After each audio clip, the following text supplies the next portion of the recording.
माहं ब्रह्म निराकुर्याम् मा ब्रह्म निराकरोत् अनिराकरणमस्त्वनिराकरणं मे अस्तु तदात्मनि निरतेय उपनिषत्सु धर्मास्ते मयि सन्तु ते मयि सन्तु ॐ शान्ति शान्ति शान्तिः ॐ सहना भवतु सहनौ भुनक्तु सह वीर्यङ्करवावहै तेजस्विनावधीतमस्तु मा विद्विषावहै ॐ शान्ति शान्ति शान्तिः.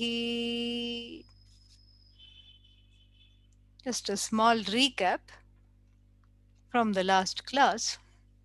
We have seen this very important verse, Pratibodha viditam matam amritatvam hi vindate atmana vindate viryam vidyaya mritam ashnute.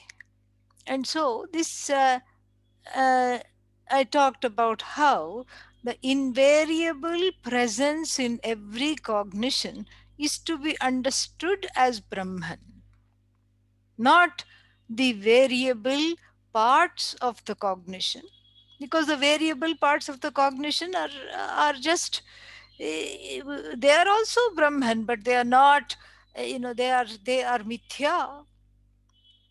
And Brahman supports the mithya because mithya cannot live, mithya cannot um, manifest itself without satyam. So mithya is adhishthana ananyat. So everything is mithya, including the status of the thinker, mithya. Notions, mithya. The objects of thought, mithya. Means of knowledge, cognizing the thoughts, mithya. Cognizing the objects, mithya. Everything is mithya, even your self-ignorance is mithya. Because it comes to light. Why? Because of the presence of the consciousness, which is Brahman. And this is, illustrated very beautifully in the Dakshinamurti Stotram.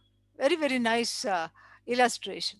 Nana Chidra Ghatodara Sthita Mahadipa Prabhabhaswaram Jnanam Yasya Tu Chakshuradikarana Bahispandate Janamiti Tameva Bhantamanubhatyetat Samastan Jagat Tasmai Shri Guru Murtage Nama Idam Shri Dakshinamurtage. Very nice.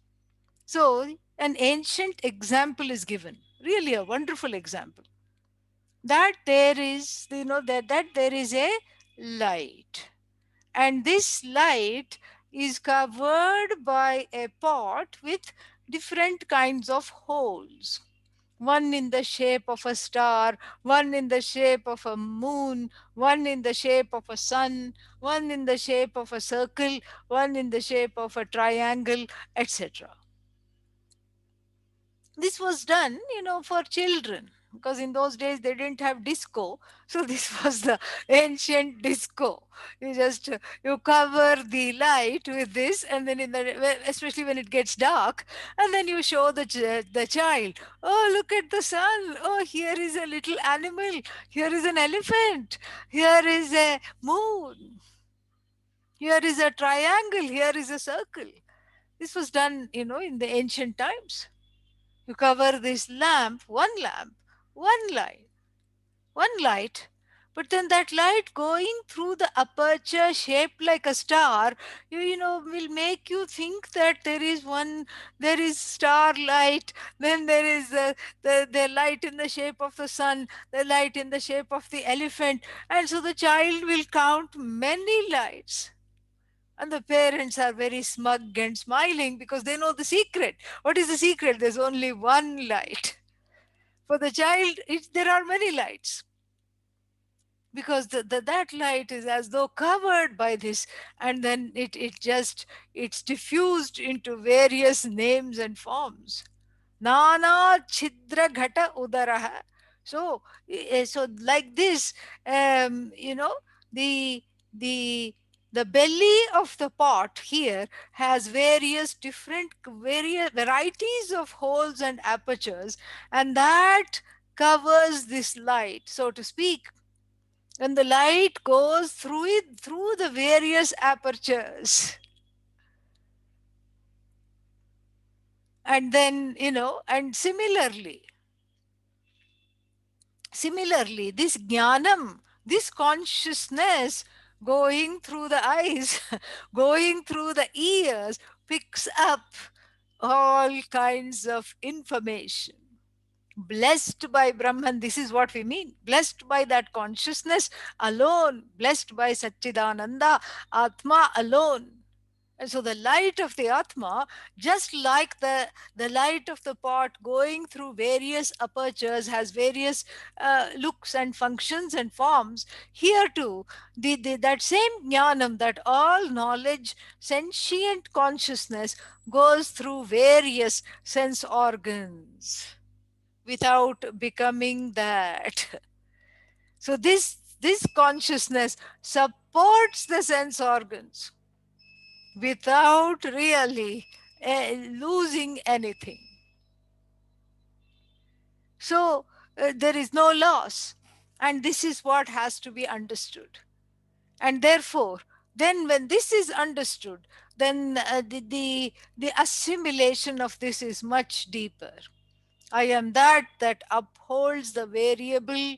I am that invariable light of consciousness that upholds all the variable things, the variable accoutrements, the aspects and the parts of this cognition, such as the means of knowledge, eyes, ears, etc., such as the object of consciousness, such as the ahankara that is now turned into the knower, pramata, prameya, that which is to be known, pramana, that which is the means of knowledge, jnata, jnanam, jneyam, same thing.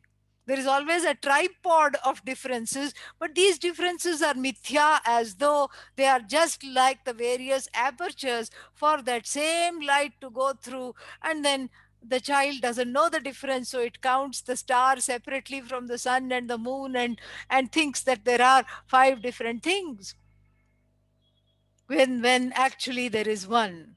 This is what has to be understood. And if this is not known, if that one light is not known, then the mistake, a mistake centered on the infinite is an infinite error. And the loss of the infinite, the Upanishad herself tells us, is an infinite loss.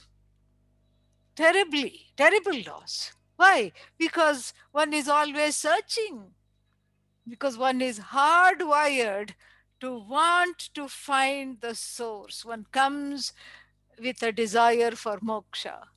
Unlike the desire for cable TV, this is not a cultivated desire.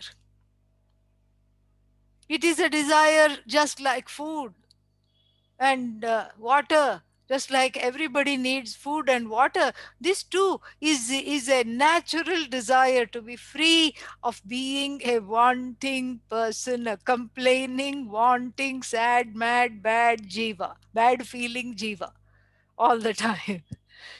One doesn't want that. One wants to be at peace. You ask anybody, I want peace, I want happiness. And then if you ask them for how long, forever, one wants the forever. This was pointed out in the first class itself. We saw this in the first session we had. One is in love with the forever, and one wants this forever because somehow one has tasted this forever, perhaps in sleep, where all these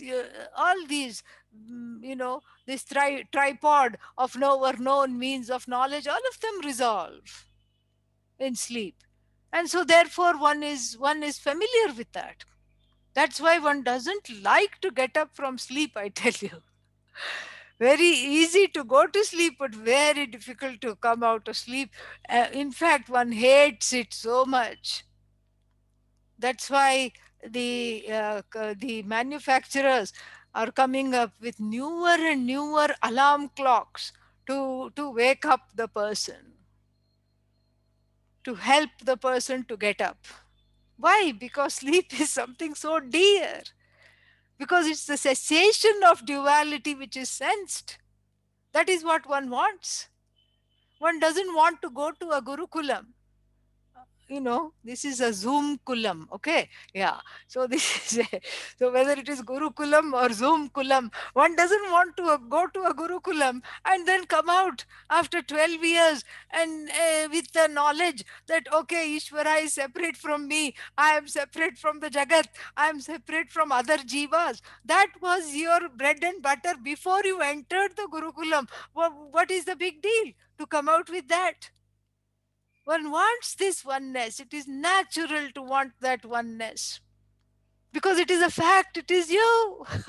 It is waiting to be discovered with a dismissal of ignorance.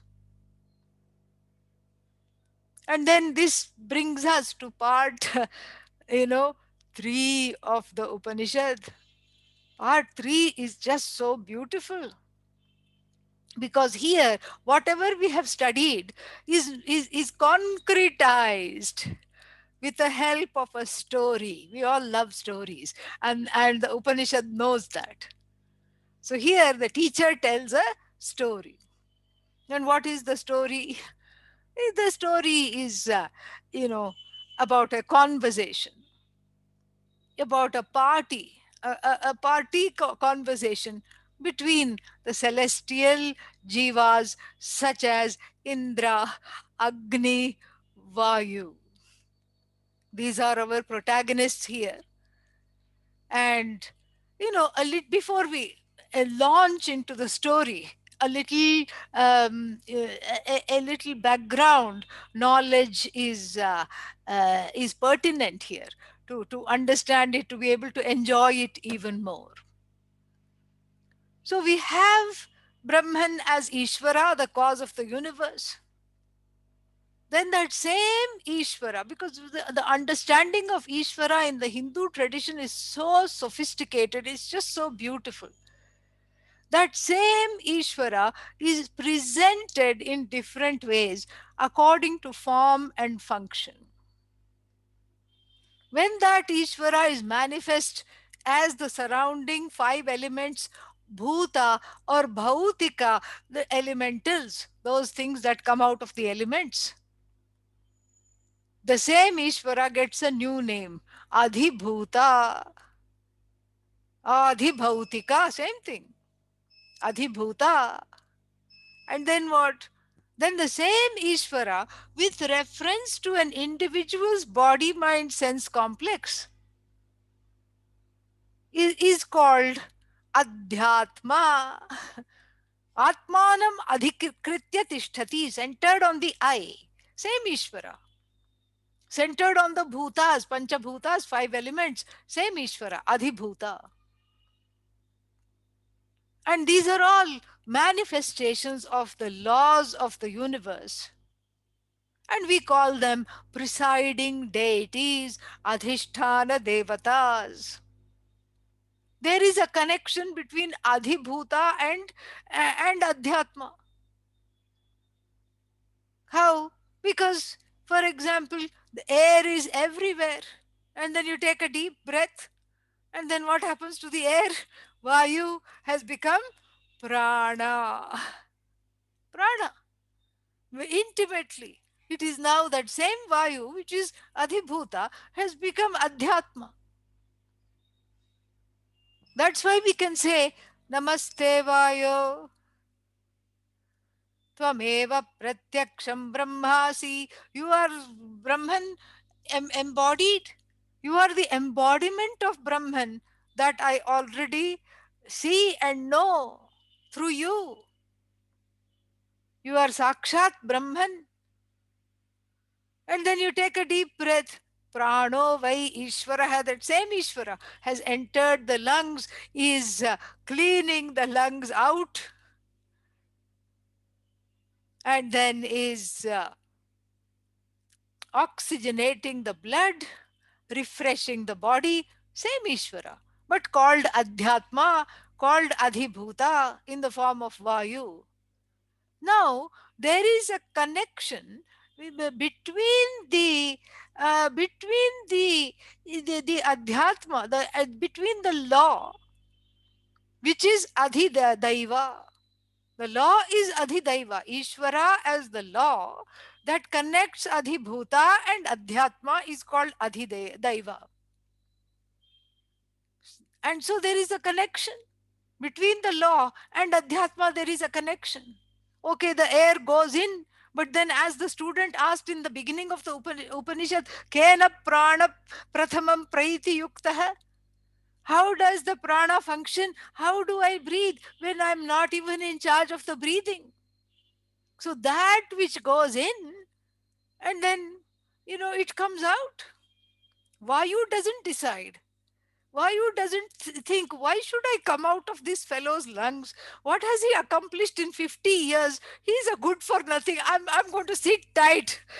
I'm not going to come out. Bahar nahi aunga. If Vayu were to say that on its own, Vayu has gone rogue. But no, Vayu bhishasmad vataf pavate. The Vayu itself is obeying the law of Adhidaiva, Adhidaivika, of Ishvara. Ishvara's law, Vayu is just following. And then, so the breath does come out until it doesn't come out, until the lifespan of this person is over, until the karma is over. Then one day the breath doesn't come out, and then everybody around the person says, he or she took their last breath. This is what it is. So everything is Ishvara. We must not think that there are three things. There's only one thing. This is only a very sophisticated view from certain standpoints for a certain purpose, to invoke Bhagavan.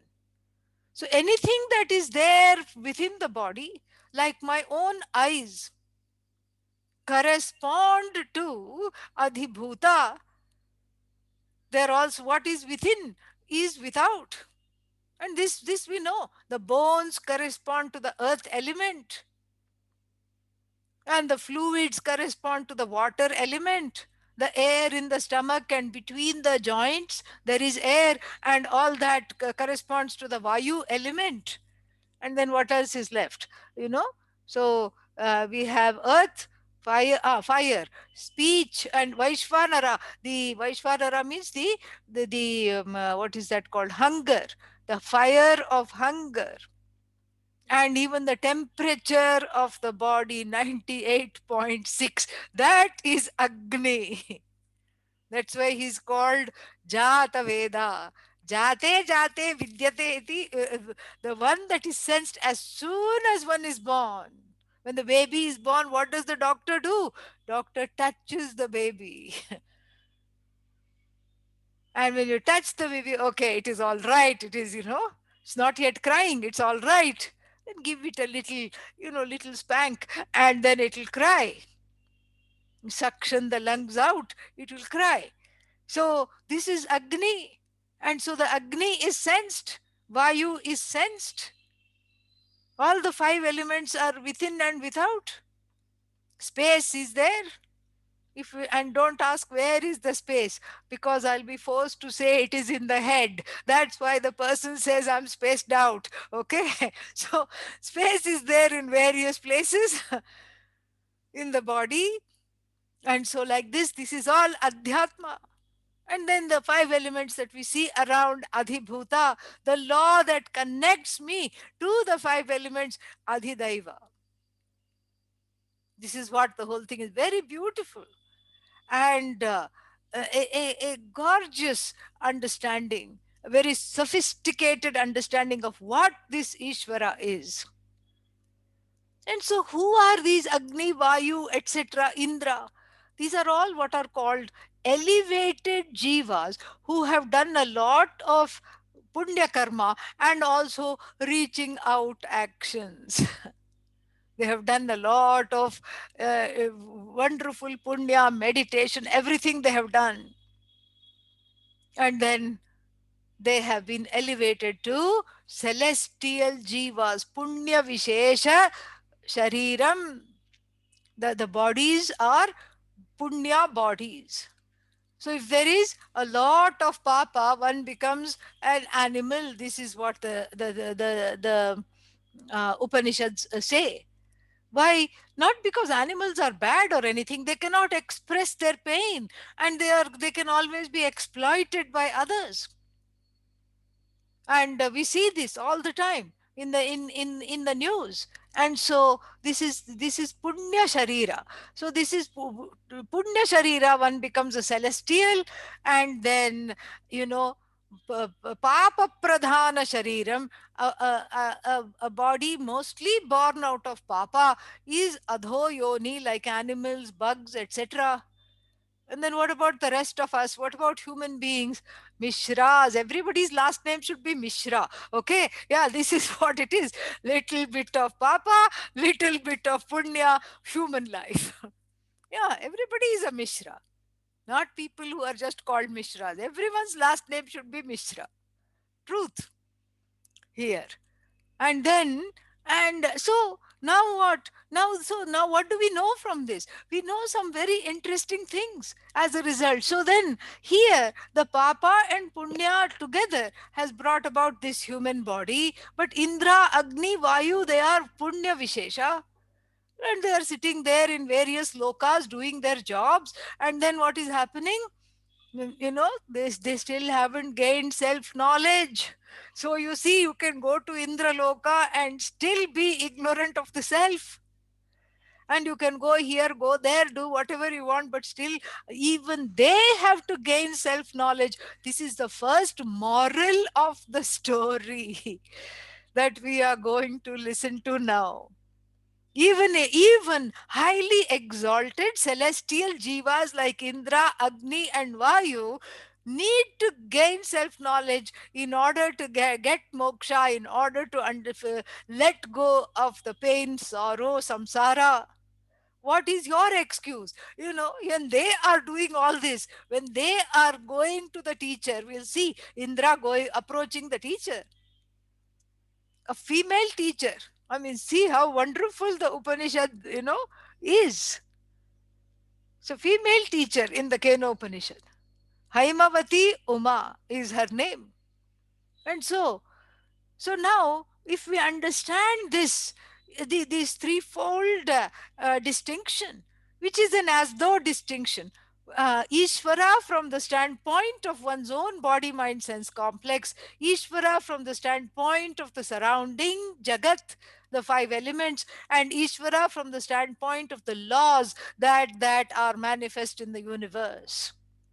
This is what the whole thing is. And so here we are talking of the connection between the surroundings and one's own body. This also is a very beautiful connection, because if there are, there are corresponding devatas for these various body parts. For example, eyes. Eyes means sun immediately, because sun lights up the universe, and my eyes are even better than the sun because they are able to objectify the sun itself.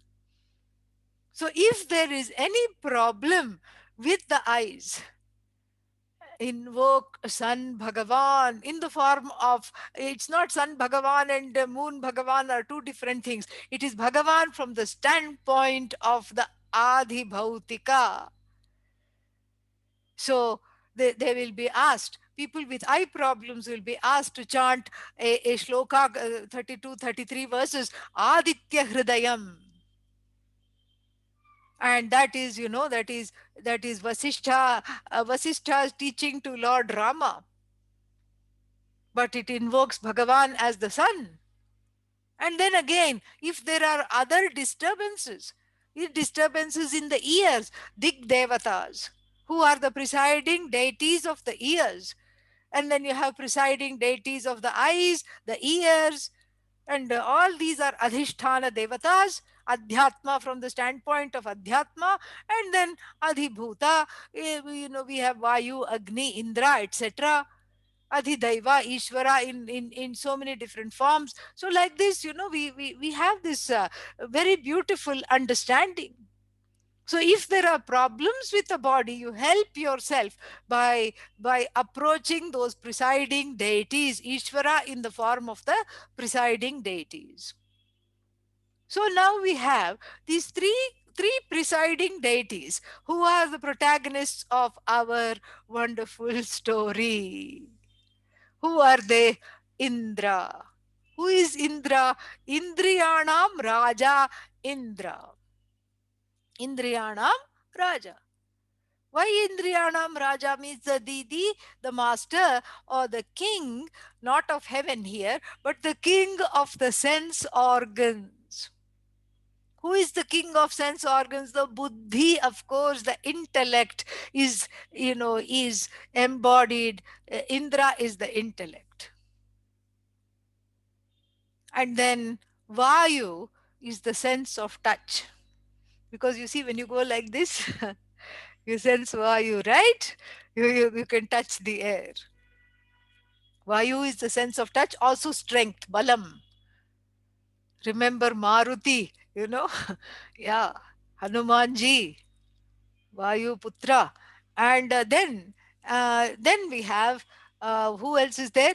Agni is there, fire, speech.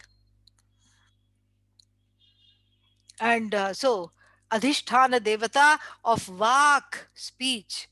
That's why we have to take care. Otherwise, speech can become very fiery. So we have to take care that the speech has, there is some tapas in speech. Okay. So now, then, so what happened?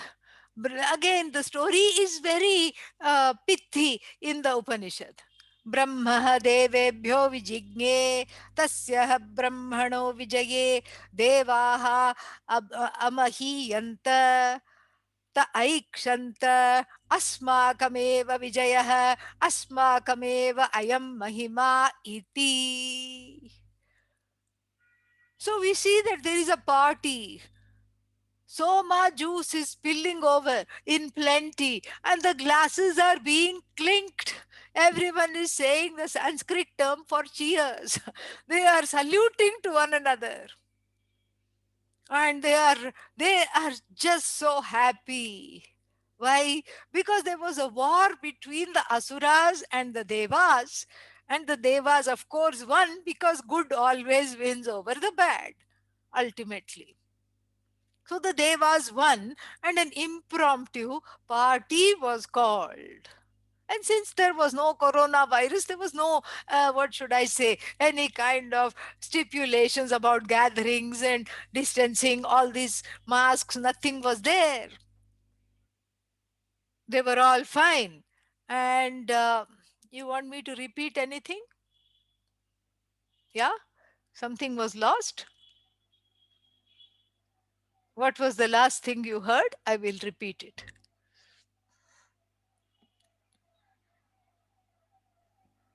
What was the last thing you heard From before you? Somaras, Huh? Soma juice. Soma juice. So much juice and clinking the glasses. Yeah. Well, then you didn't miss anything. Yeah. So, there was a lot of rejoicing, lot of soma juice, lot of clinking of the glasses. Why? Because the devas and asuras had a nice fight.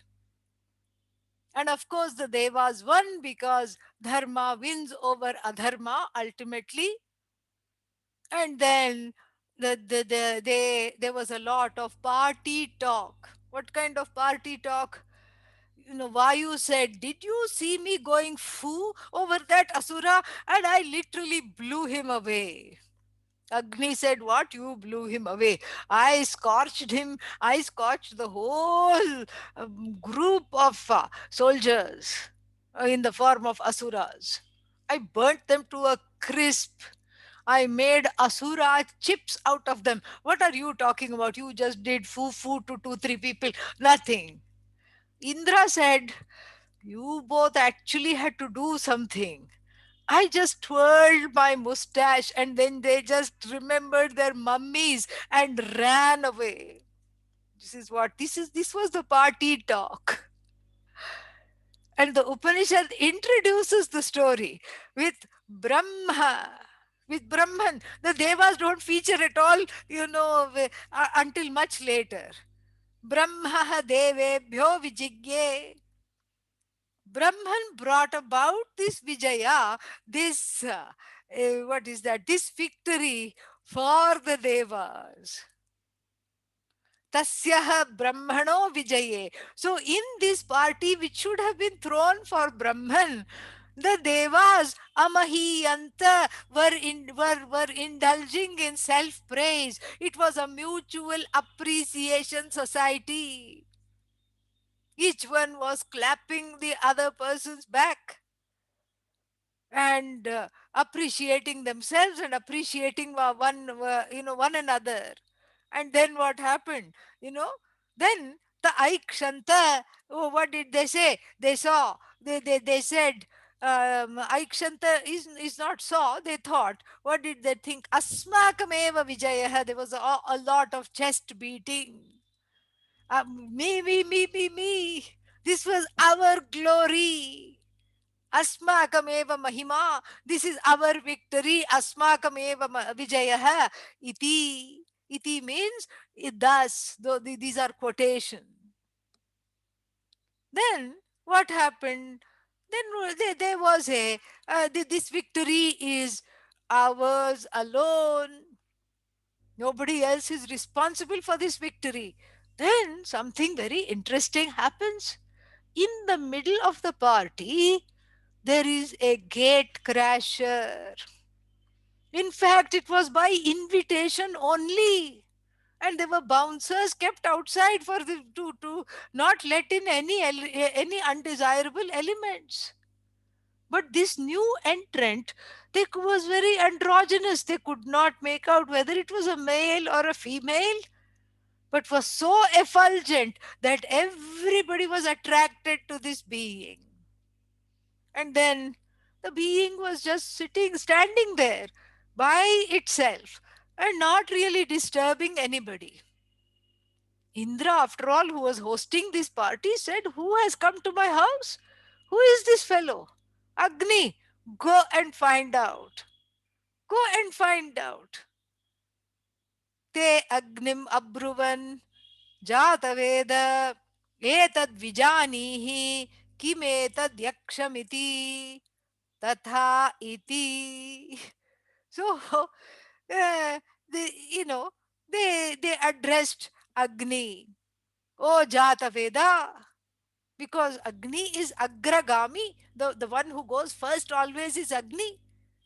Go, go find out who on earth this Yaksha is. Please go find out. And who is this Yaksha? Yaksha means this being. This being of light. Who is this being of light? Please go find out.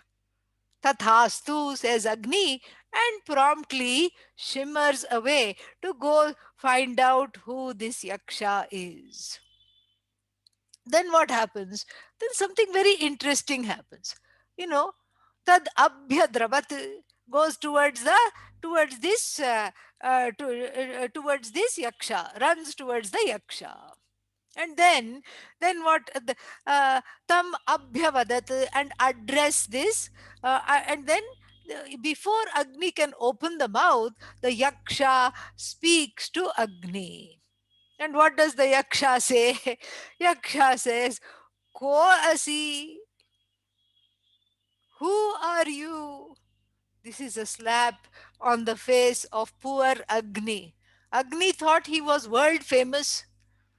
He had a large following on Twitter and he was trending every day because without Agni, there is no food. Without Agni, no plants in the form of sun blessing the plants, no plants. Without Agni, the people in the house cannot cook. Without Agni, the child is stillborn. Without Agni, no hunger. I'm everywhere. I'm in every house.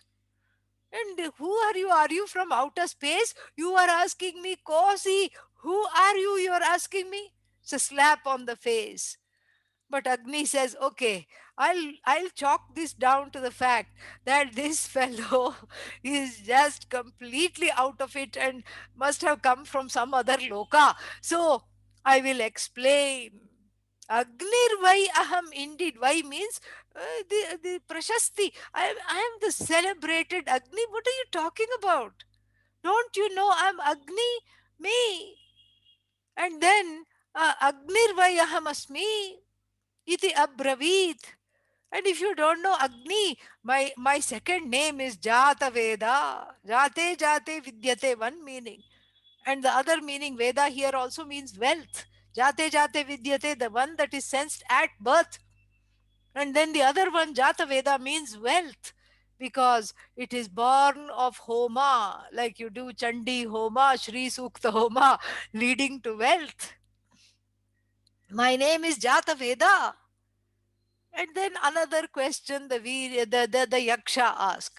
Tasmin, kasminstvai viryam? And what is this? What do you specialize in? This has become completely party talk. First, who are you? What is your name? And then what is the next question you ask people? What do you do? This is what he says. What do you do? What do you mean? What do I do? I'm Agni. It's like some famous person coming. And then you are asking, what is your name? This person is world famous, like Dalai Lama. Going somewhere, Dalai Lama, who doesn't know? Even a child, school going child knows Dalai Lama. Oh, who is Dalai Lama? So then who are you?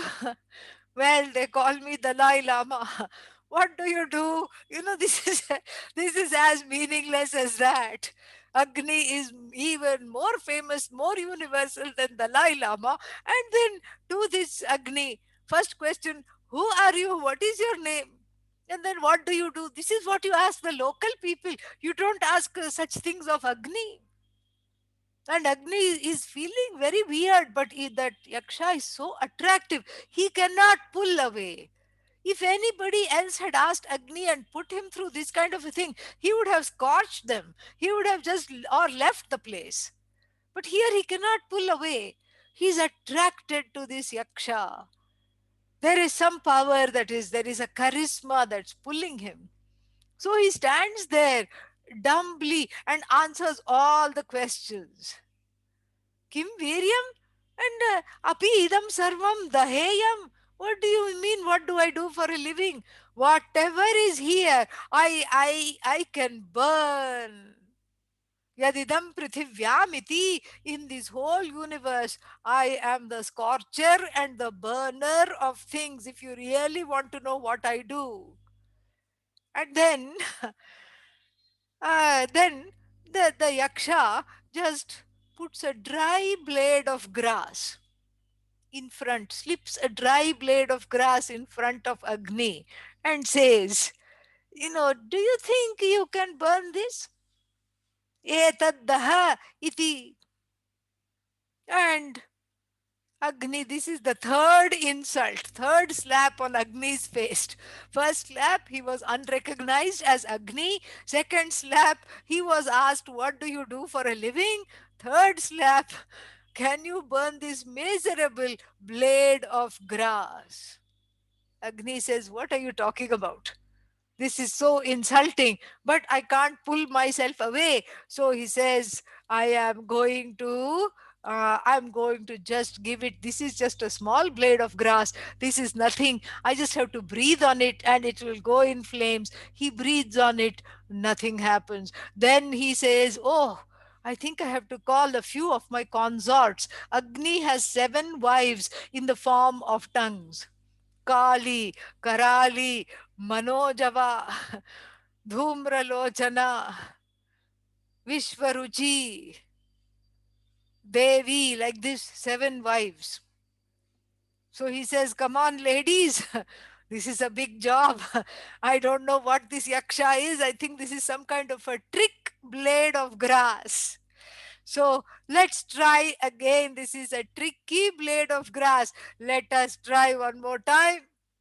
And then, all of them with Sarva Javena, the Upanishad says, with the greatest of force and speed, he applies everything he got, he brings it on. And then nothing happens. Then he thinks, I think I should microwave this. So then he sits on top of it. High power, nothing happens. Nashashaka dagdhum saha. Nashashaka means he could not burn this miserable blade of grass. Time for an exit strategy. And so, what do you do? When you're caught in this situation, this is a cocktail party, and so you just say, "Oh, I think I need that. Somebody's calling me over there. I think I need to go there. I have to go there. Somebody is asking for me. I just want to make sure that the guests are enjoying themselves. Please excuse me." So saying, he shimmies away from there, comes and joins the group, Indra, Vayu, and all standing there. And then, you know, na etad shakam ashakam vignatum yadetam yad etad yakshamiti. And he simply says, I just couldn't. He doesn't say, oh my God, I couldn't even burn this miserable blade of grass, because he will look bad. You don't want to look bad. You want to maintain your reputation, especially at a victory party. So you don't want to say, I was victorious over the Devas, but here I met my failure in terms of this miserable blade of grass. So he simply says, I don't know who this Yaksha is. Why you go? Indra says. And Indra and the other friends say, come on, you go. You go. Please go. And then, and the same story happens again. Same story happens. Atha Vayum, Abruvan, then they look at Vayu, you are next. Then go. Kime tad yaksham iti vijanihi. Please go find out who is this yaksha. We have never seen him. He is not on the guest list. He or she is not on the guest list. And Vayu, you know, gives a kind of a condescending look to Agni. Haha, you couldn't find out. Now I am going to find out. I'm going to do what you could not do. I'm going to find out, don't worry. And then the same exact thing happens. Who are you? Kositvam. And Vayu's heart sinks into his stomach. And then the next question, he says, my name is Vayu. Or you can call me Matarishva. Matarishvayati iti. Matar means space. Matari Shvayati, that which moves effortlessly in space, that is me. Kasmin Stvai Viryam. Where is your claim to fame? What is it that you can do? Well, come on. Now, the first question made his heart sink into the stomach. The next question made him digest the heart.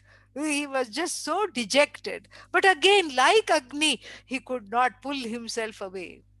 And then what does he say? He says, my claim to fame is that I blow everything away. Whatever is there, whatever is there in this whole universe, um, whatever is there in this universe, I can just blow it away. In Oklahoma, I'm known as tornado. Elsewhere, I am the tsunami that makes the waves go so high. Elsewhere, I'm known as a typhoon. And otherwise, I am hurricane. And then, so this is me. And then guess what happens?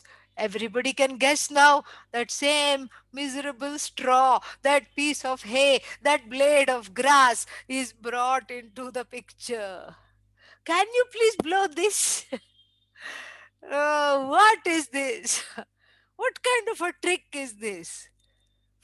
He just goes, phew. Nothing. It doesn't even move a millimeter. Then he just commands hurricane category 5 hurricane winds, and that does not leave from the table. The blade of grass doesn't, nothing happens to it. And time again for an exit strategy. What is the exit strategy? I think somebody is needing more soma juice. I think I should go attend to them. Excuse me.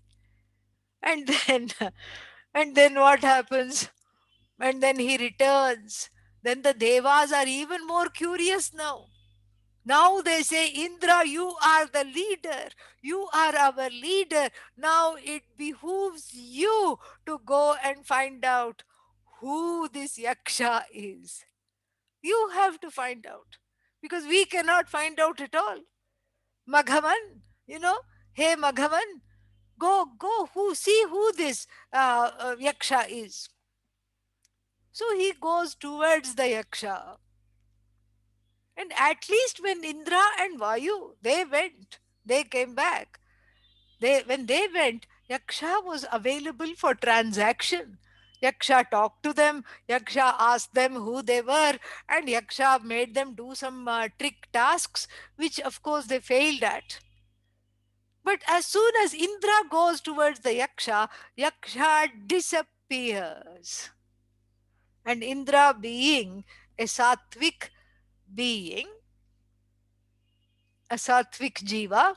That's why it's a celestial jiva, full of punya, and sits right there and meditates, prays, prays to know what this yaksha is, prays to be told.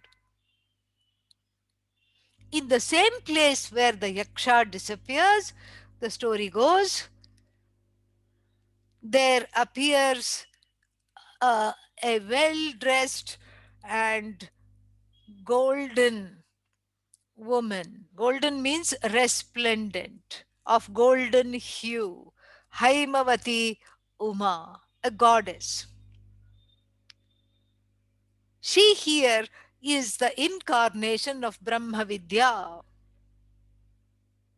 She is the teacher of this Upanishad. And what does she say?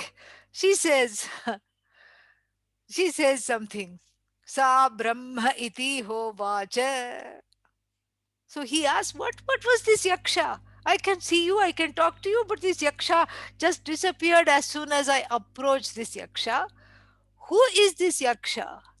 And in fact, this is where on the note, who is this yaksha, the chapter 3 or part 3 of the Upanishad ends. That is how in all the movies, in the current movies, etc., we got the concept of cliffhanger from this Upanishad alone, because it leaves one hanging.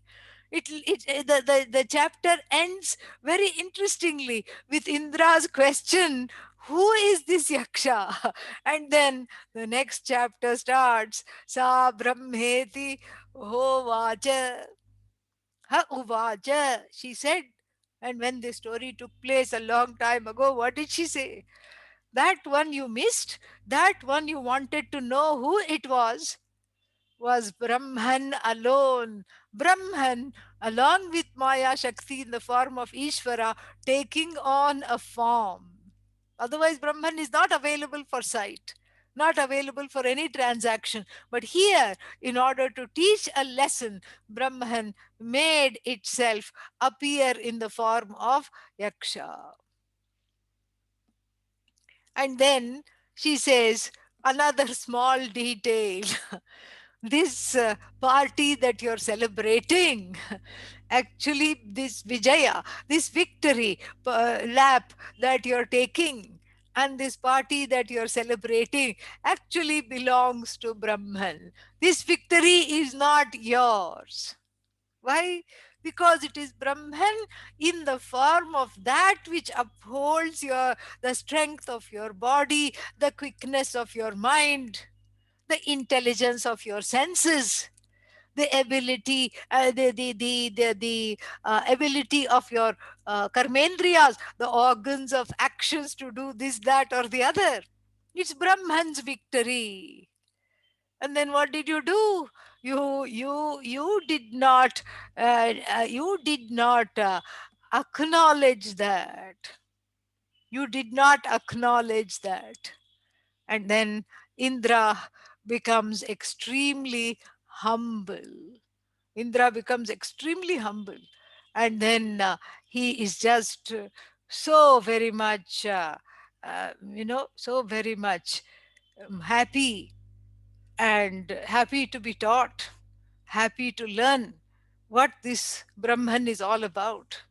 And then, then we have this the last chapter is going to unfold how this Indra, Agni, and Vayu were taught by Haimavati Uma, and how they all attained glory because they understood the knowledge of the self. They understood what pratibodha viditam matam is. They understood yad vacha anabhyuditam yena vag abhyudyate, that which speech does not reveal, but that uh, which uh, uh, which uh, which reveals speech itself. And all this they understood. They understood beyond a shadow of doubt. And that is why we see them, Indra, Agni, Vayu, and other celestials who have attained self knowledge, as glorious and as the beginners of the Guru Parampara. And so we see them, we give them that status because they now are the carriers of this knowledge. More we'll see in the next class. Shuddhatma ji would like to have a few words with you. So we'll say the closing prayer and I'll give him the floor. Om Purnamadav Purnamidam Purnat Purnamudachyate Purnasya Purnamadaya Purnamevavashishyate. Om Shanti Shanti Shanti. Harihi Om Shri Gurubhyo Namaha. Harihi Om. Welcome, Shuddhatma ji. How are you? I'm fine. I think I have some problem with my video. Oh, Can you okay. all hear me?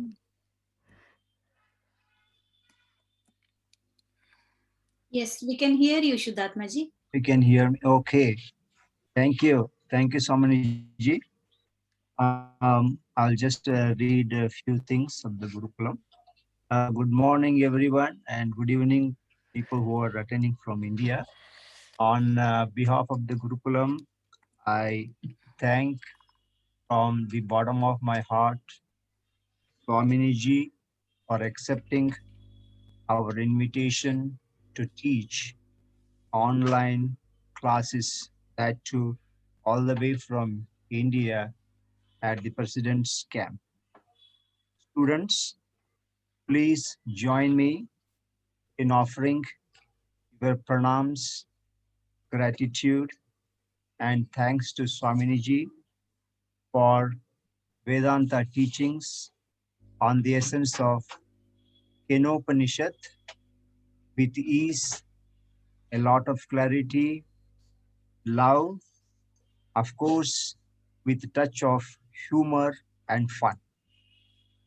We thank all the viewers, students for their commitment to learning Shastra with Swaminiji.